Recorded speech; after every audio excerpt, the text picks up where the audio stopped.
ہر شے کو بدعت نہ بناؤ۔ ام سلمہ سے آپ نے فرمایا ام سلمہ آج ایک فرشتہ ملنے آ رہا ہے بہت خاص، کسی کو دروازے کسی کو اندر نہیں آنے دینا۔ حضرت ام سلمہ پیرے پہ کھڑی ہو گئی۔ تھوڑی دیر میں حسین آ گئے، چھوٹے بچے معصوم ابھی، اندر جانے لگے، انہوں نے روک دیا، وہ رونے لگے، وہ روئے تو انہوں نے چھوڑ دیا۔ تھوڑی دیر کے بعد اندر سے میرے نبی کے زور زور سے رونے کی آواز آئی، زور زور سے رونے کی آواز آئی۔ ام سلمہ رہ نہ سکی، بھاگ کے اندر گئیں تو آپ نے کیا دیکھا؟ آپ نے حسین کو یوں سینے سے چمٹایا ہوا تھا اور ایسے ہل ہل کے رو رہے تھے، ایسے بلک بلک سسک سسک کے رو رہے تھے، اور آپ کے آنسو آپ کے رخسار اور داڑھی پر اتر کر رہے تھے، اور آپ نے یوں بھینچا ہوا ایسے دبایا ہوا تھا۔ تو حضرت ام سلمہ نے کہا میرے ماں باپ قربان یا رسول اللہ، کیا ہوا؟ آپ ایسے تڑپ کے کیوں رو رہے ہیں؟ تو آپ نے روتی آواز میں کہا، بہتے آنسوؤں کے ساتھ، کپ کپاتے بدن کے ساتھ، کہ ام سلمہ یہ فرشتہ جو مجھے ملنے آیا تھا یہ میرے بچے کو دیکھ کر کہہ رہا ہے کہ آپ کی امت اس بچے کو قتل کر دے گی، اور جہاں اس کا خون گرے گا وہ مٹی مجھے دکھائی ہے اس نے، کہ میں اس لیے اس پہ رو رہا ہوں۔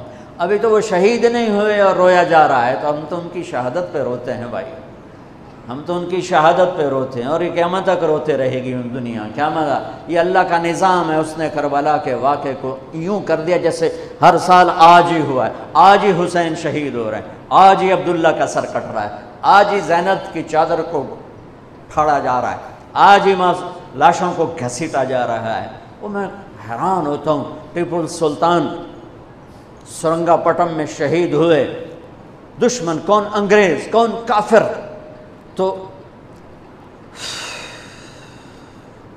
تو برطانوی لشکر نے ان کو توپوں کی سلامی دے کر دفن کیا اور عزت و احترام کے ساتھ دفن کیا، اور میرے نبی کے نواسے کی لاش کو ان کم بختوں نے کفن بھی نہ پہنانے دیا، جنازہ بھی نہ پڑھنے دیا، دفن بھی نہیں کرنے دیا۔ اگلے دن بنو اسد کے بارے میں پتہ چلا عمر بن سعد کو، تو راتوں کہ وہ ان کو دفنانے والے ہیں، تو راتوں رات ان کو بغیر جنازوں کے مٹی میں دبا دیا اور اوپر پانی چھوڑ دیا کہ کوئی پتہ ہی نہ چلے حسین کی لاش۔ بنو اسد کا بوڑھا آیا، اگلے جب پانی خشک ہو گیا وہ آیا اور اس نے مٹی اٹھا اٹھا کے سونگنا شروع کی، سبحان اللہ، سونگ رہا ہے سونگ رہا ہے سونگ رہا ہے۔ ایک جگہ کی مٹی اٹھا کے سونگا تو اس میں جنت کی خوشبو تھی، تو تڑپ کے بولا یہ میرے نبی کے نواسے کی قبر ہے، یہ میرے نبی کے نواسے کی مٹی ہے، کہ وہ جنت کے سردار تھے تو قبر بھی جنت کی خوشبو پھیلا رہی ہے اس کی۔ حالانکہ بن دیکھی بات ہے، کیونکہ انہوں نے راتوں رات ان کو دبا دیا کہ ان کا جنازہ بھی نہ ہو، لعنت ہو ان کی قبروں پر، ان کی ہڈیوں پر، ان کی روحوں پر، ان کی مٹی پر، ان کے خاک پر۔ سمجھ میں نہیں آتا، نبی کے گھر کے کتے کی بھی ہم تو عزت کریں گے اگر آج ہمیں پتہ چلے یہ نبی کے گھر کا کتا ہے۔ ان کم بختوں کے سامنے نبی کے نواسے کھڑے تھے، نبی کی نواسیاں تھیں اور نبی کی اولاد تھی، اور ان کے دل ایسے پتھر، آنکھیں ایسی اندھی، کان ایسے بہرے کہ انہیں ایسے تلوار چلائی جیسے سامنے کوئی رومی لشکر کھڑا ہو، یا جیسے سامنے کوئی فارسی لشکر کھڑا ہو۔ اتنے عظیم ہستیاں میں کہاں سے بیان کروں؟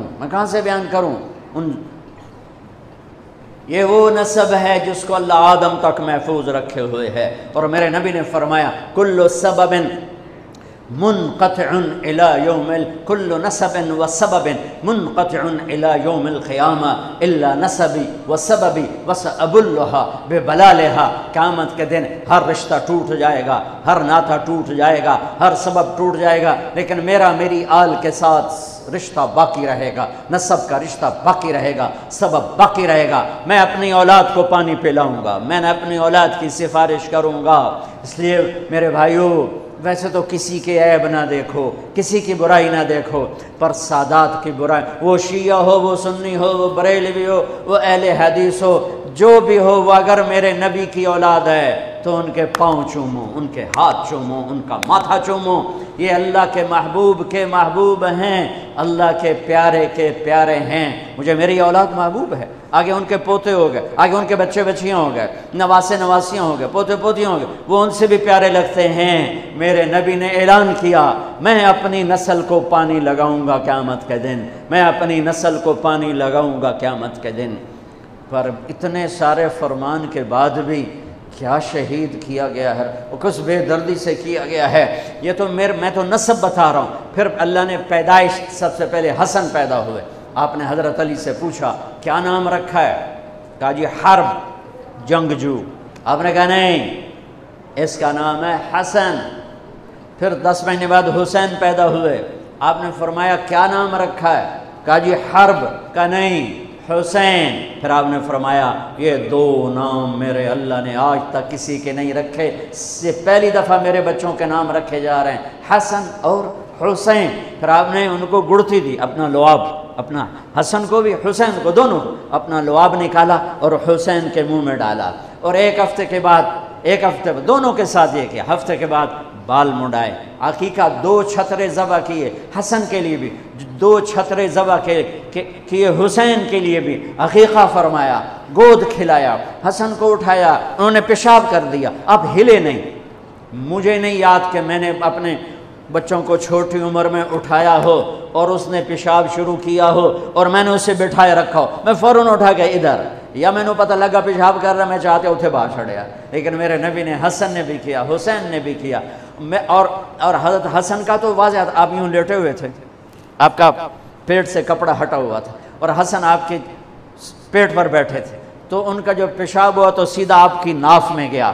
اور نبی پاک ذات، پیشاب ناپاک، وہ تو ہر چیز، ہر ناپاک سے دور ہوتے ہیں، لیکن جب حسن نے پیشاب شروع کیا، میرے نبی ایسے ہو گئے، ایسے بالکل ایسے، ہلے نہیں کہ بچہ کہیں پیشاب نہ روک دے۔ جب پورا پیشاب کر دیا، پھر آپ اٹھے اور نواسے کو بٹھایا اور جا کر پانی اپنے اوپر بہایا اور صاف کیا۔ یہ تو لاڈ لڈائے میرے نبی نے اپنے نواسوں کو۔ ابو ہریرہ فرماتے ہیں میری آنکھوں نے دیکھا، میرے کانوں نے سنا، آپ کبھی حسن کبھی حسین اینا پیراں تے کھڑا کی تو ہے، ہاتھ این نپے تے جھولا جھلا رہے ہیں اور کہہ رہے ہیں پہاڑی پہ چڑھ بچے، پہاڑی کے لیے اتے آ، ان کو یوں اوپر لا رہے ہیں، یہاں لائے، پھر یہاں لائے، پھر یہاں لائے، پھر یہاں لائے، پھر یوں ہو گئے، اور ان کے ہاتھ پکڑ کے یہاں تک پہنچایا، یہاں، اور پھر آگے بڑھ کے بوسہ لے کر کہا اے اللہ میں ان سے پیار کرتا ہوں، تو بھی ان سے پیار فرما۔ ایسوں کو ذبح کر دیا۔ کتے کو مارتے ہوئے رحم آتا ہے،